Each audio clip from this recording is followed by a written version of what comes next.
បាទសួស្តីបងប្អូនបាទថ្ងៃនេះយើងមកជួសជុលម៉ូទ័រមួយគ្រឿងដែលវាឆេះបែបនេះបងប្អូនឆេះកង់ដង់ឆេះកង់ភ្លើងហើយ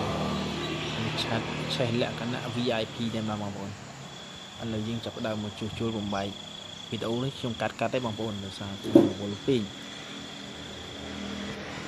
នេះបំបែកហើយស្រាប់បងប្អូនបំបែកហើយដើម្បីឲ្យបងប្អូនបានមើលក្នុងដុំភ្លើងវាមានអីខ្លះបងប្អូនគឺវាមានប៉ុណ្ណឹងឯងដុំភ្លើងនិងស្នូលឥឡូវយើងចាប់ផ្ដើមបំបែកហើយយើងរុំសាកថ្មីបងប្អូនរុំមួយស្ពាន់បន្ទាប់ពីរុំហើយគឺយើងចាប់ផ្ដើមបញ្ចូលវាស្អាតវិញទៅបងប្អូនដូចដើមវិញអានេះរួចហើយបងប្អូនអាចប្រើការបាន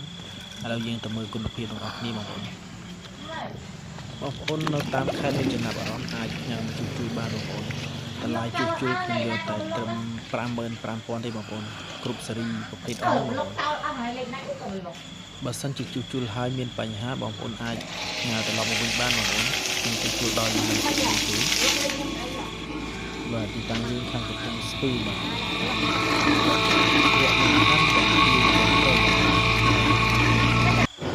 ទបងប្អូនអាចត្រូវការតែប៊ូមទឹកបងប្អូនមានហើយសល់4គ្រាប់បងប្អូនអានេះសិតផ្លាស់ដុំហើយវិញបងប្អូនស្អាតជួលឲ្យដល់ឡាយវា 60000 រៀលទេបងប្អូនខ្ញុំវីដេអូចង់បានមួយណាយកមួយណា60000 រៀល